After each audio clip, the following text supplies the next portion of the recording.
everyone, it's Cass. Welcome back to my channel, What Cass Read. Today, we're finally winding down on some of these 2018 wrap-up videos, talking about some of my 2018 reading statistics, talking about some of the goals that I set forth for myself in 2018, and then finishing this video off with thinking about the future and thinking about some of my 2019 reading goals. So I hope you enjoy, and let's get to it. This is gonna be like a super casual video. I've got my laptop, I've got my Starbucks. But this year ended up being like a really great reading year for me because I set forth pretty manageable goals, but then I way surpassed those goals, which was really exciting to me. I didn't think I'd make it this far. The first one was for me to read 36 books. I set a target goal for myself of 3 books per month, which when I set that goal, it was because I do like to read some larger books, and I didn't want to fall behind in any of my reading, my overall reading goal, if I ended up picking up way too many large books that I just couldn't finish in a timely manner. So that was my thinking behind that. So I set my goal for 36 books. 5 of those I wanted to be classics, and 5 of those I wanted to be graphic novels. I intended to reread the Harry Potter series last year. And then one of my more general broad goals was to diversify my fantasy reading and not have it all be white authors and not have it all be Western European settings. I didn't set any sort of numerical goal for that, which now that I'm analyzing that sort of thing, it was really foolish of me to not do that. So let's talk about my first goal. My first goal with 36 books, I overshot that one by the most that I think I've ever done in a reading year. I ended up reading 69 books in 2018, and the total page count ended up being 32,923 pages. The longest book that I read last year was The Wise Man's Fear, written by Patrick Rothfuss, that came in at a cool 1,000 pages. That was a pretty hefty book.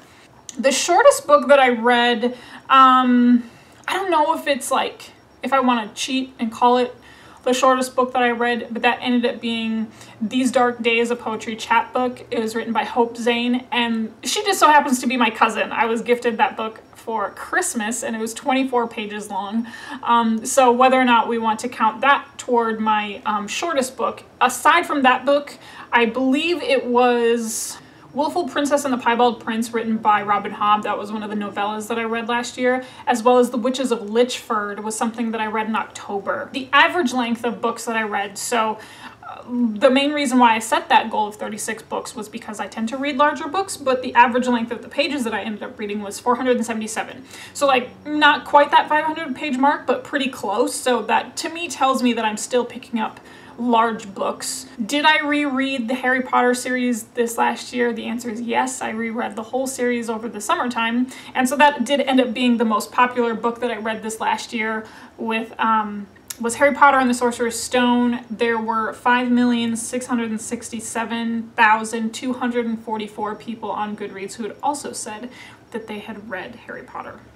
Did I read 5 classics this last year? The answer is no, I didn't. I read 1. I read The Legend of Sleepy Hollow, written by Washington Irving, in the month of October. That was the one and only classic that I read this last year. So, whoops. You know, I'm okay with that. We know what we're getting into when we come to this channel, and that is primarily fantasy books, so that's what you're gonna get. I did only read the 1 classic, but I'm not super heartbroken over that. And then as far as the graphic novels that I read, physically, in physical form, I only read 2.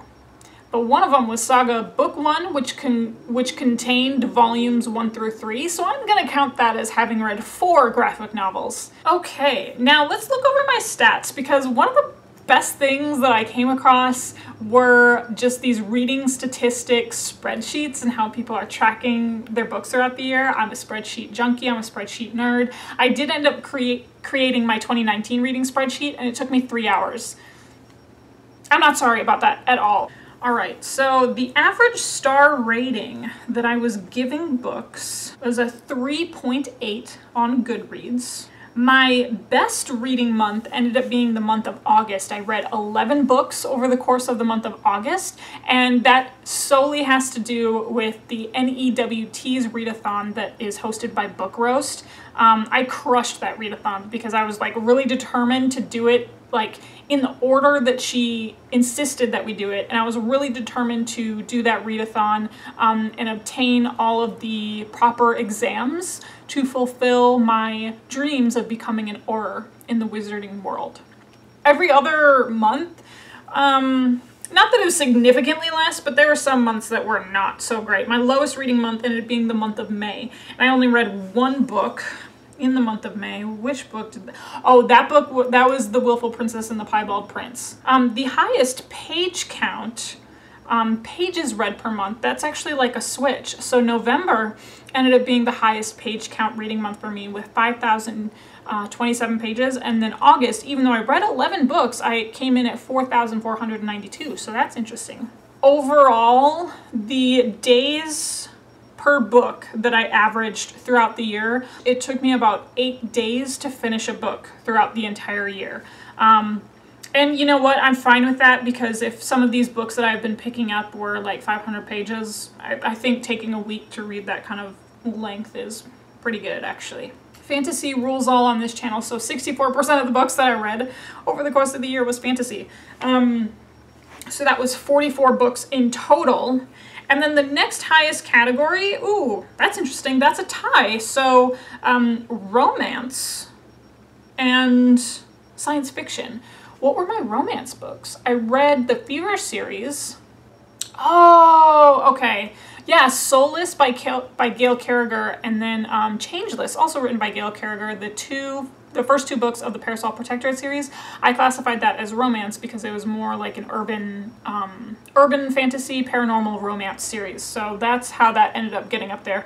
And then science fiction, I read the Lunar Chronicles, at least the first 3 books. And then the other 2 science fiction reads had to have been Gemina and Obsidio. Okay, the years that the books were published, I read 8 books, 8 brand new books that were published in 2018, which surprised me. I didn't think I was going to read that many brand new published books. But then the bulk of the books that I ended up reading, it was a pretty even split throughout the 2000s. Pretty even split between hardcover and trade paperback. I did split trade paperback and mass market paperback because I do have quite a few mass market paperbacks on my shelf. And then I ended up reading 9 books on audio and 1 FlexiBound, which was the classic book that I read. 64% of the books that I read were adult, and 22%, so 15 books, were YA. I read 3 middle grade novels, and then 7 universal. I just put Harry Potter as a universal read, because why not? I mean, I know it's a children's book, but whatever. The average star rating, like they said, was a 3.8. Okay, so 38% of the books that I read this year, 26 in total, were 5-star reads. And then 4-star reads was 26% and 25% were 3-star reads. So that was pretty even split there. And then I did have 4 books that I DNF'd. So those were the 1-star reads, and then 4 2-star reads. So that's pretty good if I'm not ranking them pretty low. The page count was all over the place, but I did have the most books that I finished this year. 25% of the books that I finished were between 300 and 399 pages, so that was 17 books. So that's surprising to me with the number of large books that I tend to like and gravitate toward. But I want to do a quick math add. So I did read 30 books in total that were 500 pages and over, and I think that's pretty on par with my reading taste. The authors, I read predominantly female authors, so 64% of the books that I read this year were written by female authors. 67% of the authors, 46 of them in total of the books, were all authors from North America. So for the country, at least 40 of those authors, 58%, were from the United States. The other percentage points coming in for Canada, I did read 5 Canadian authors, and I think I read one author from Mexico, but I did read 1 book from an African author, and 3 books from Asian authors, and then none from South America. So the highest country that I read was a lot of authors from the United States with 40 in total. The next highest was 8 books by Scottish authors, so that 7 of those included J.K. Rowling. And then 6 books by English authors, and then 5 Canadian authors, 4 Australian authors. So it was either the United States or the Commonwealth countries, pretty much. 86% of the books that I read were by white authors, and then 10 authors, or 14%, were by persons of color. Enough of 2018. 2019, I do have some of the same goals, and then some are gonna be a little bit different.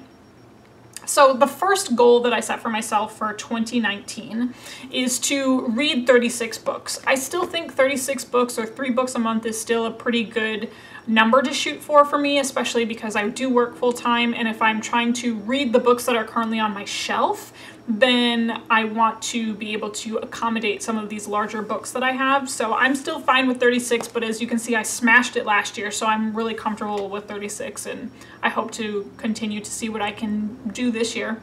I did also read 5 graphic novels again, because I was so close to my goal, but graphic novels are something that I could just easily find if I put a little bit more effort into it. I think I can finish 5 graphic novels again this year. Again, it's not something on my channel that I anticipate like taking over, but it's still another way for me to diversify the way that I consume books. One of the fun goals that I want to set for myself is to participate in 4 readathons. How many readathons did I do? I did February, which was to read books about Fae, so it's like the easiest readathon ever for the month of February. I did the OWL's readathon. I completed my challenges for that.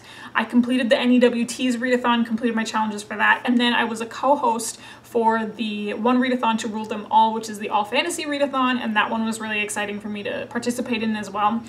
So I feel like 4 is a really good number for me. Some readathons I really want to participate in Tome Topple. I think the reason why I didn't concentrate on Tome Topple this year, the last round of Tome Topple overlapped with the One Readathon to Rule Them All, and I know that I could have overlapped my reading to accommodate them both, but for me it was just easier to concentrate on the one, especially as a host. So I would like to participate in Tome Topple again. If Book Roast has the OWLs and the NEWTs again, I would definitely like to participate in that. The other goal that I have for myself, I would like to, for every book that I read this year, so it's a pretty high, lofty goal, but for every book that I read this year, I would like to write a blurb on Goodreads. I have a ton of you who have been adding me as a friend on Goodreads, and this past year, or maybe 2 years or a year and a half, I haven't been that great about writing actual reviews on Goodreads. I'll just put my star rating. If it ends up being like a book I've DNF'd, I put the reasons why. If it's a book that I had like with like a between star rating, I would put my reasons why, but that wasn't for all of the books, and I would like to get back into that. So if you do follow me on Goodreads, I've already finished 2 books for the month of January, and I've written for both of them. So far so good. This goal is treating me really well, but I would like to get back onto that train. And then the final goal that I have for myself this year is to read my shelf. I'm not going to like I'm not gonna go on a book ban. I'm not gonna like not haul stuff throughout the year, but I do have quite a number of books on these 2 shelves. I've like recycled books, like taken quite a few books off my shelf. I've put quite a few books onto my shelf, and now I really want to make a dent into my shelf. There's just so many in here that I'm looking at that I really want to get to, and that's a main priority for me in 2019. Ooh, I don't know how long this video is going to be, but I do want to put a little disclaimer at the end of this video. Just because I had a couple people comment last week, and I probably should address it. My audio. So the last week I did have a couple of comments, and the number of comments doesn't bother me, but like the fact that it was all on one video makes me believe that the audio was way off last week. So a lot of it had to do with some background noise and like not being able to figure out what the background noise was, and it was very distracting for people. So I do live in an apartment, and I actually live right off the freeway. So from where I film, like the freeway is right there. So I do get a lot of road noise We also have, it's like the entrance to the freeway, so a lot of times the large trucks, and this is Texas, everybody drives like an asshole. And then I do have some ambulance and fire trucks that also come by. Now, when those large trucks or ambulance come by, I do always stop what I'm doing and try and not get that noise in the video, and that's just a problem I've had ever since I've started filming these videos. But sometimes I'm a little bit desensitized to that road noise. So I didn't realize the audio last week was pretty bad, but if that bothered you, my apologies.